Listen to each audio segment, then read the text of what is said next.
Hello everyone, welcome back to the channel. If you're new here, my name is Alice, and today I wanted to hop on and do a video for you because today Saturn stations direct at 0 Pisces. So where is that happening in your chart? I've actually, since the eclipses, I've just been really indulging in my private life and definitely felt inspired today to make a video for you because this is pretty special when Saturn goes direct, or any planet goes direct, really, or changes direction, and really looking at what are the other planets doing. And today's interesting because while Saturn stations direct in Pisces, Mercury in Scorpio is opposing Uranus retrograde in Taurus. And Uranus and Saturn have a special relationship. They both are the planetary guides to Aquarius consciousness. And this is really about where it's this part of our consciousness that actually utilizes contraction and liberation. So Saturn is contraction. It's where we contract things, we hone things in, we can utilize this function to actually achieve our goals. Because typically when we have a goal, we have to hone in on it. We really have to focus on it, and we have to eliminate the distractions that aren't in alignment with that goal. And so this is why Saturn is very much about the structure of consciousness. It's about how we design our own reality based on our belief systems, based on our own ideas, based on our own truth. And so we design our own personal reality, and what is required to do that is Saturn. So we do that. And we not only have Saturn in our natal charts, you can see how you naturally structure your consciousness, how you came in with this natural structure and consciousness, which can also be the family line. Saturn is the family line. It's the family you've born into. Some would say this is karmic, but really we could just even see it as these specific points of reference, and by sign and house, in which you structure your whole reality and are designed to structure your reality. But as we know, Saturn keeps moving right through the chart, through the sky. So this is where we always get the opportunity to experience a specific foundation of reality or version of reality, and then we naturally grow. We expand out of that. We outgrow it, and it becomes outdated, right? And this is why Saturn can be depression, because if we're living in a specific structure of consciousness that we've outgrown, it becomes stale, stagnant, depressing. And naturally, we would naturally recognize we're repressing something. What is that? Well, this is where Uranus comes in. When we've stagnated too much, we'll also be getting Uranus transits, and Uranus will eventually aspect specific planets in our own chart and our own psyche, our own life experience, bring in to liberate, to shake things up, to liberate ourselves from a version of reality that is really outdated for us, that is stale, that we can't really learn anything else from, right? So Saturn and Uranus have a really special relationship, and I love this relationship that they have, as far as, in our own psyche, and these functions of consciousness that are really to assist us to continue to grow, but also to be able to experience something, right? Which we need Saturn for. We've got to have some parameters to experience anything. We've got to have certain ideas and beliefs. In order to experience them, we have to funnel our consciousness into those beliefs, into those ideas, right? But eventually, like I said, we need that Uranian component that actually liberates us into new ideas, new creativity, as Uranus is the ruler of Aquarius, sits across from Leo and the sun, right? So Mercury is the nervous system, as well as Uranus is the brain, right? The nervous system. So Mercury in Scorpio opposing Uranus retrograde in Taurus. In this aspect of our consciousness being the axis of Taurus and Scorpio. This is very much our values and value systems, what it is we really resonate with. Knowing what we like, what we don't like, what feels good to us, what doesn't feel good to us, what we value, what is a resource to us in our own evolutionary path. And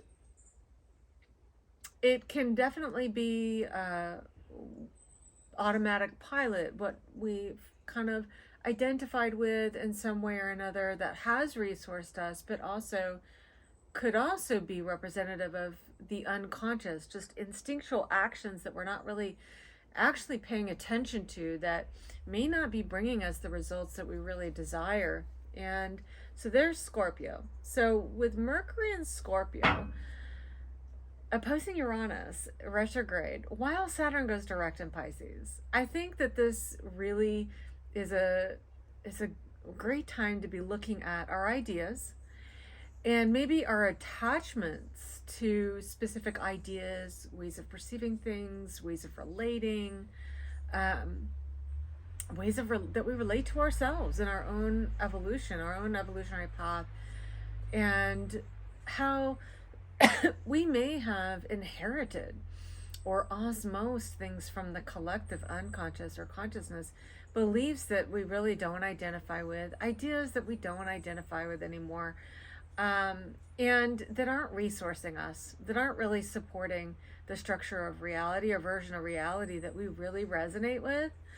And so we could be getting some enlightening moments in these days, leading up to today, November 4th, but also in the next handful of days, as Saturn continues to move direct and kind of gain momentum. And as well as Mercury moves away from the exact opposition to Uranus retrograde in Taurus. And so again, with Venus is in Virgo. It's at 26 degrees. It's just past an opposition to Neptune.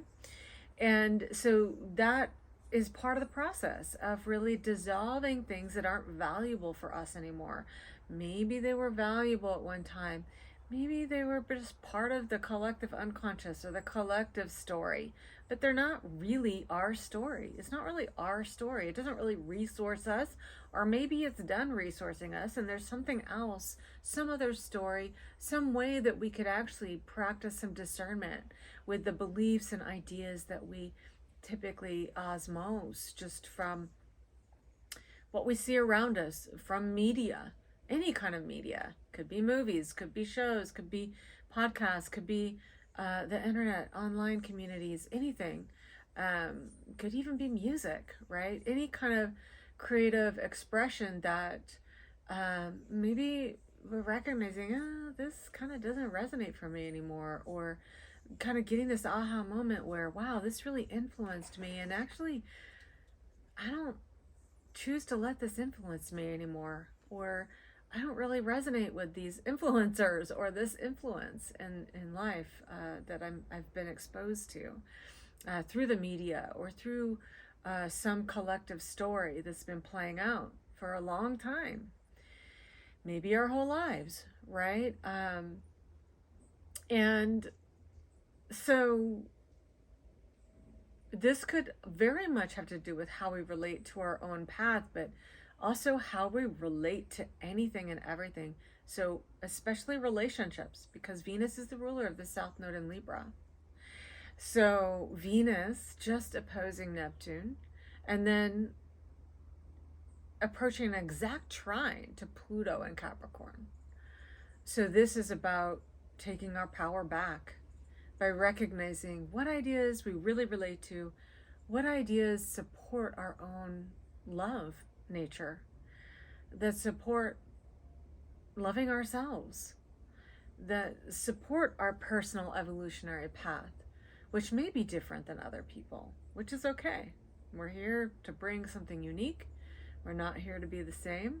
So what works for you, and as we're willing to let go of some of the ideas or belief systems that we may have osmosed from the collective unconscious or the collective sea of consciousness, we can be actually really empowering ourselves with that Venus trine Pluto as it comes in the next few days, right? And by the way, the sun in Scorpio also just recently opposed Jupiter in Taurus too. So this would have been shining the light on what beliefs have I gotten from, maybe what I resonated with in the past, in whatever way, right?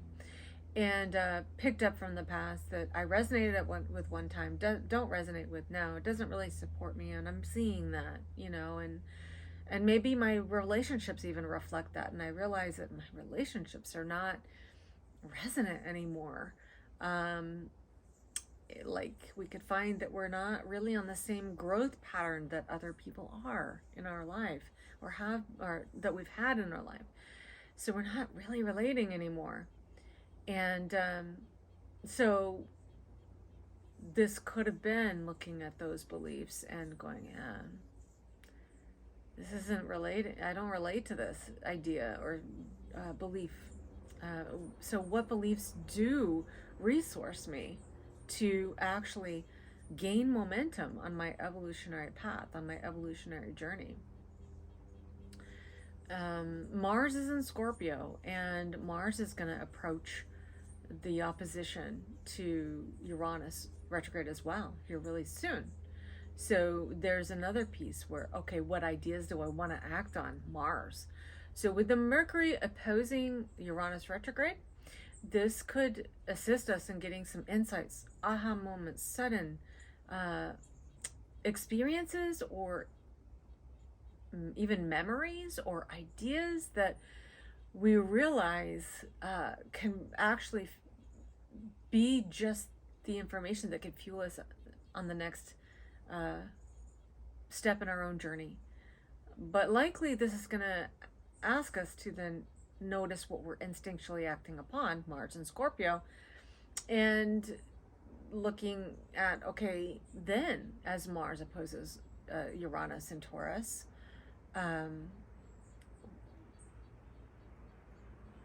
where can I, maybe make some pivots in what I'm acting on? Do I need to make some pivots?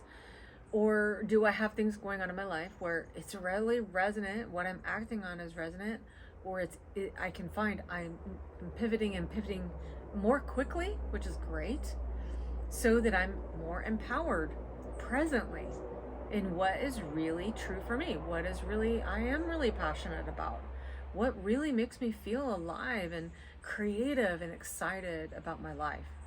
So I just want to hop on here and be encouraging with these transits, because it's exciting. It could, be, as we're paying attention to what's happening for us right now, we could really be making some headway in our own evolutionary path as we move forward, and really gaining some real alignment with our power, our personal power, as Venus trines at Pluto in Capricorn. Because remember, Pluto's gonna go in Aquarius here soon. I think it's in January. So there's this next step that's happening. 2024 is going to be really a very exciting year. And so as we're getting these transits leading up to January of 2024, it's great to take note and to actually really be gearing yourself up, because I think next year is going to be quite the ride. So I hope you find this helpful. If you do, please do let me know. Like the video. I'd love to interact with you if you feel inclined to leave a comment. It's always appreciated. And of course, if you think this is something that would be helpful for people please do feel free to share the video. And if you feel inspired, it's always welcome for you to subscribe to my channel. So I will see you on the next video.